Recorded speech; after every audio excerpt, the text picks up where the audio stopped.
On July 31st this year, Jonathan Isaac, number 11 on the Orlando Magic basketball team, made headlines when he decided not to take a knee, but instead to stand during the national anthem. He also decided not to wear a Black Lives Matter t-shirt, as the rest of his team did. Jonathan's faith is the reason why. The reaction from some fans and players was swift and varied, but Isaac is standing on his ground. He joins us today. Thanks so much for joining us.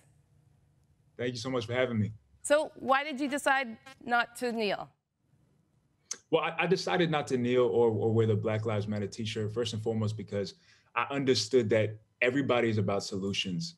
And we all see what's going on in our country. We all see what's going on in our nation today, not just racism, but everything that plagues our society with murder. It can go down the list of everything that plagues our society. So I'm about solutions. And when I saw people taking the decision to kneel, I thought the best decision and the best solution is the gospel of Jesus Christ, because that's how my life has been supported. That's how I've seen countless lives be changed, supported, changed for the better when it comes to situations like racism, when it comes to anything. Realizing and understanding that we're all made in the image of God is the answer. And that's the solution that I went with. Would you have criticized Christians that did kneel? No, I think it's up to everybody's opinion. It's up to them what they want to do. I felt like I respected everybody that made the decision to kneel, and I expected that same respect.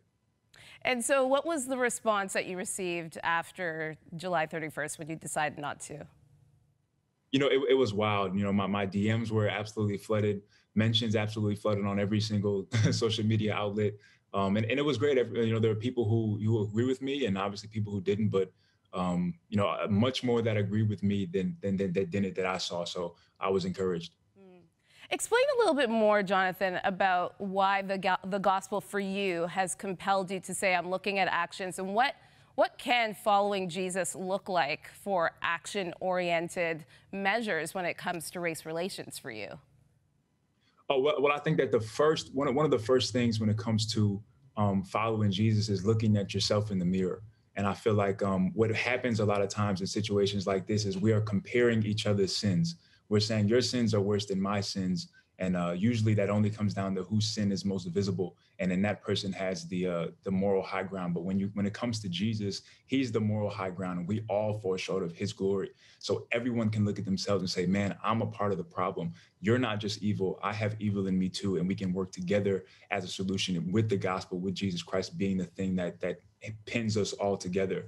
I've had conversations with white Christians, and the things that pin us together is the gospel, not color, not anything like that. So we can get past skin color, we can get past all the things that separate us, and look to the one thing that brings us together, which is Jesus, who died for every single one of us.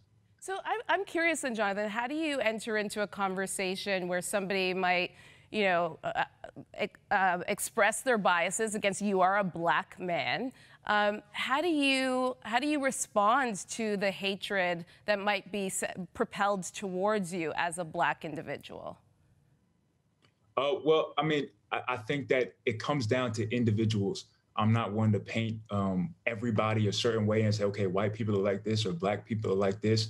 I've been helped and loved by white people and vice versa on both sides. So I'm not one to stand in the middle or on one side saying that the other side is wrong. I think it comes down to individuals. And I think at the end of the day, the problem is sin. The problem has always been sin from the very beginning of time. And it comes down to an individual basis. Some people feel a certain way, some people don't, but you can't paint with such a broad brush.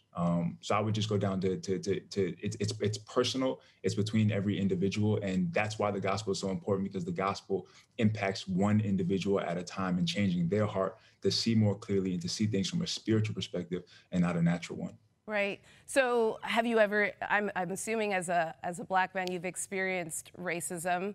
How do you feel when you experience that, when you're seen not because of your faith, but because of your skin color? I mean, I think every Black person has experienced it at some point in time in my life. It hasn't been anything recently, more so when I was a kid, but and with kids. But it happens, and that's a part of, like I said, the sinful hearts of man. I can't call somebody out for what they do wrong without acknowledging my own wrong. And that's, again, where we all fall short of God's glory. We all say things we shouldn't say, do things we shouldn't do. And a lot of times we're not so honest about that. And I think that's the conversation that needs to be had, that we all fall short and that we all can continue to move forward like we have as a country and as a people, as we look towards Jesus Christ, who died for every single one of us. Yeah. Not everybody believes in the gospel, and so and not everybody believes in Jesus. So how do you walk this conversation with people who might not necessarily agree with what you say? As you're saying, we can fight this problem of racial injustice with Jesus. My appeal to them would be, what is going to change everything? What is at the cause, the root of the problem? It's not just white versus black. It's a problem of every single human being wanting what doesn't belong to them, wanting what they can't have, wanting what they don't deserve, and doing whatever they want to get it. And that comes down to each heart. That comes down to the sin of man. And I would point them to the Bible and the cross, in which Jesus can set us free from all the things that plague our society. And I think in this time, we're looking for hope. We're looking for an answer to the problems. And I believe that God gave the answer 2,000 years ago when Jesus died on that cross. So that's what I would appeal to them, to just look around and see the world that we're living in, and see everything that plagues our society, and that we need a different route. We need a different answer. All right. Thank you so much, Jonathan Isaac. Thank you for having me.